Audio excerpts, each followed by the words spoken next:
नमस्कार मित्रांनो. कर्क लग्नासाठी ग्रहणाचा जो प्रभाव आहे 7 सप्टेंबरला होणाऱ्या ग्रहणाचा प्रभाव नेमका कशा प्रकारचा असेल लक्षात घ्या. कर्क लग्नासाठी ग्रहणाचा प्रभाव हा अत्यंत महत्त्वपूर्ण आहे. कारण याच्यामध्ये दोन कारण आहेत. एक तर हे जे ग्रहण आहे हे चंद्रग्रहण आहे. खग्रास प्रकृतीचं हे ग्रहण आहे चंद्रग्रहण, आणि ते कर्क लग्नाच्या 8व्या स्थानात होणार आहे. म्हणजे तिथे चंद्रग्रहणाचा जो प्रभाव आहे तो बऱ्याच प्रमाणात दिसून येणार आहे. अर्थातच त्या संदर्भातली चर्चा आपण या व्हिडिओमध्ये करणार आहोत.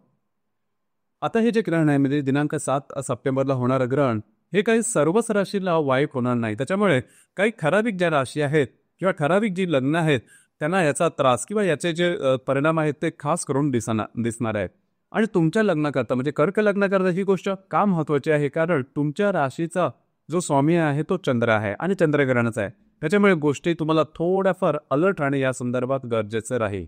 थोडंसं आपण मागचा काही कालावधी संदर्भात विचार करू की जेणेकरून तुम्हाला पुढच्या गोष्टी कशा प्रकारे करता येतील किंवा त्या संदर्भात तुम्हाला नीट इंडेप्थ सखोलपणे विचार करता येईल.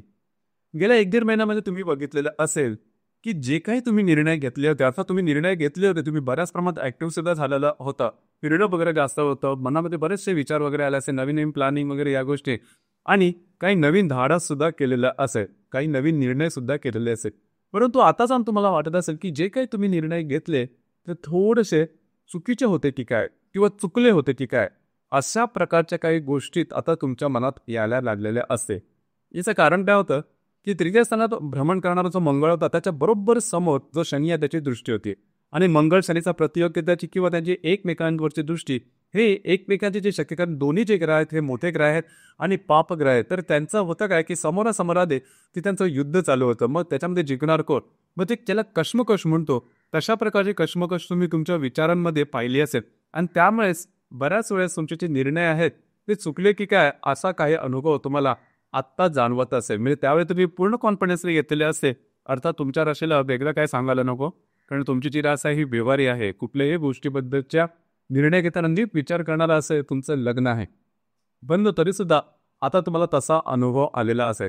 अर्थात आता पुढे जाऊन गोष्टी कशा प्रकारच्या होती किंवा ग्रहणाचे जो भाव आहे त्याचा जे प्रभाव आहे कशा प्रकारचे होते लक्षात घ्या. हे जे ग्रहण आहे तुमच्या 8व्या स्थानात होणार आहे की ज्याला आपण मृत्यूस्थान असं म्हणतो. अर्थात मृत्यूस्थान म्हणजे प्रत्यक्ष मृत्यू असं मात्र अजिबात नाही.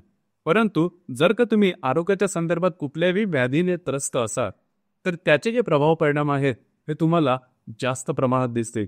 बऱ्याच वेळा असं सुद्धा होऊ शकेल की काही अगदी छोटंसं काही लक्षण असेल, तुम्ही थोडंफार दुर्लक्ष केलं तर ती जी लक्षणं आहेत ही वाढत जाते आणि त्याचा कुठले मोठे प्रभाव परिणाम दिसून येते.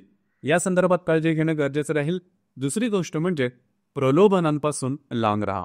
लक्षात घ्या, बऱ्याच वेळेस आपण होतं की आपण शॉर्टकट घेतो. म्हणजे कुठली पण गोष्ट करायची असेल तर कमीत मेहनतीने आपण करायचा प्रयत्न करतो. म्हणजे कमी मेहनतीने जास्त पैसा किंवा जास्त लाभ असा बऱ्याच वेळेस आपली मानसिकता होते आणि ती तशी वाईटही नाही. परंतु ग्रहण काळामध्ये ही गोष्ट थोडीशी फसवी असते.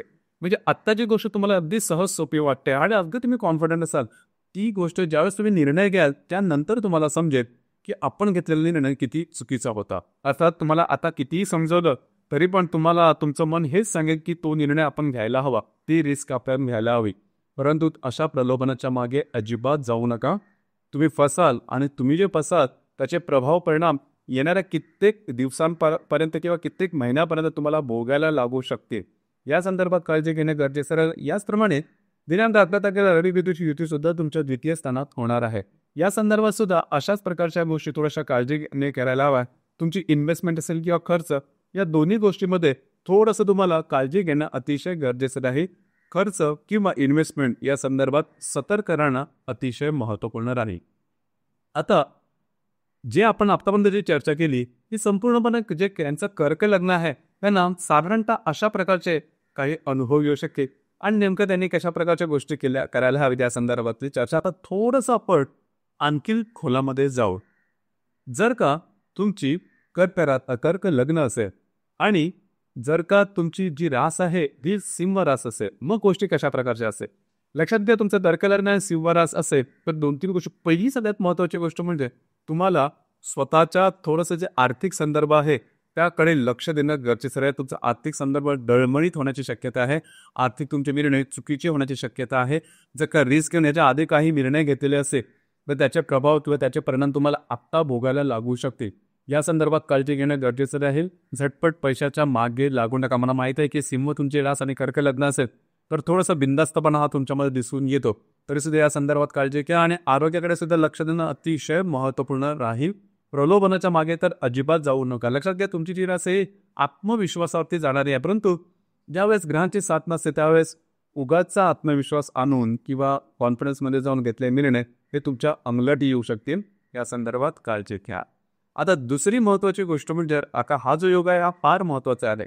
लक्षात घ्या, जर का तुमचं कर्क लग्न आणि जर का तुमची कुंभ रास असेल तर मात्र गोष्टी या बऱ्याचशा कॉम्प्लिकेटेड होणार आहेत. तुम्हाला अतिशय डिसिप्लिननी गोष्टी हाताळायच्या आहेत. अर्थात तुमच्या राशीला डिसिप्लिन हे काय वेगळं सांगायला नका. तुमची जी रास आहे डिसिप्लिनचं मूर्तिमंत उदाहरण आहे. तरीसुद्धा गेल्या साधारण 2.5-3 वर्षामध्ये तुम्ही अनुभवलेलं असेलच की तुम्ही फार डिसिप्लिनमध्ये आयुष्य जगत होता किंवा जगत आलेले आहात. परंतु कधी कधी होतं काय की गोष्टी आपल्या हाताच्या बाहेर असतात. म्हणजे आपण तर बरोबर असतो, परंतु समोरची परिस्थिती अशा प्रकारे उभी राहते की ज्यामध्ये आपण भरडले जातो विनाकारण. तशा प्रकारच्या काही गोष्टी तुम्ही तुमच्या आयुष्यात अनुभवलेल्या असेल. आत्ता खास करून आरोग्याच्या संदर्भात थोडी काळजी घ्यायला हवी. आणि सगळ्यात महत्त्वाचं म्हणजे जर का तुमची कर्क लग्न आणि कुंभ रास असेल आणि जर का तुम्हाला आरोग्याचा त्रास असेल आणि अर्थात असं जर का सध्या आरोग्याचा त्रास तुम्हाला असणारच, तर हे जे ग्रहण कालावधी आहे त्यामध्ये लक्षात घेणं किंवा काळजी करणं स्वतःबद्दलची अतिशय महत्त्वाची आहे. 2 प्रकारे याचा तुम्हाला अनुभव येऊ शकेल. पहिली महत्त्वाची गोष्ट म्हणजे आरोग्याकडे लक्ष देणं गरजेचं आहे. आरोग्याच्या संदर्भातले कुठलेही सिग्नल, कुठलेही संकेत जर का तुम्हाला मिळाले तर लगेचच्या लगेच त्याच्यावर डॉक्टर इलाज करा. म्हणजे थोडा आहे आपण याच्यामध्ये माफ करू किंवा गोष्टी तुम्ही स्वतःहून टॅकल करा, हँडल करा, अशा आविर्भावात राहू नका. लक्षात घ्या, तुमचे अंदाज चुकू शकते. दुसरी महत्त्वाची गोष्ट म्हणजे इझी मनीच्या मागे लागू नका. सहज पैसा, लॉटरीने पैसा, झटपट पैसा याच्या मागे लागू नका. साप तुमचे अंदाज चुकेल आणि मोठे लॉसेस तुम्हाला सहन करावे लागतील. आता याच्यापासून वाचायचं असेल तर नेमकं काय, म्हणजे अशा प्रकारे परिणाम येतील किंवा अशा प्रकारचे अनुभव येतील हे सगळं ठीक आहे, पण याच्यापासून वाचायचं असेल तर नेमकं काय. लक्षात घ्या, यामध्ये एक गोष्ट खूप महत्त्वाची आहे की यामध्ये तुमच्या राशीचा तुमच्या लग्नाचा सुद्धा स्वामी चंद्रच आहे. मग याच्यामध्ये एकच गोष्ट आहे की तुम्ही आता जो काही विचार कराल या ग्रहण कालावधीमध्ये तो तुमच्या विरोधातच जाणार आहे. मग या संदर्भात नेमकं काय करायला हवं. लक्षात घ्या, अगदी बॉटम जरी जे ग्रहण आहे ते 7 तारखेला आहेत किंवा त्याचे जे प्रभाव परिणाम आहेत ते 7, 8, 9 या 3 दिवसाला असले तरीसुद्धा जवळजवळ 5 तारखेपासून ते 15 तारखेपर्यंत मौनम सर्वार्थ साधनम, काहीही जास्त विचार करू नका. जे तुमचं रुटीन लाईफ आहे तेच जगा, त्या संदर्भातले विचार करा, त्याच संदर्भातले काळजी घ्या. जरी गोष्टी तुम्हाला समोरून वेगळ्या विचित्र वाटल्या तरीसुद्धा प्रॅक्टिकल जो काय निर्णय असेल किंवा सरळ ट्रान्सपरन्सीनी किंवा पारदर्शकतेने ज्या काही गोष्टी तुम्ही किंवा निर्णय घेऊ शकाल त्यावरच लक्ष द्या. लक्षात घ्या, गोष्टी जर का तुम्ही वेगळ्या चुकीच्या केल्यात तर त्याचा फार मोठा परिणाम तुम्हाला भोगावा लागू शकेल. या संदर्भात काळजी घेणं अतिशय महत्त्वपूर्ण राहील. तर मित्रांनो, हे होतं कर्क लग्नाच्या संदर्भात ग्रहणाचा जो प्रभाव परिणाम आहे हा नेमका कशा प्रकारचा होणार आहे या संदर्भातली चर्चा. धन्यवाद.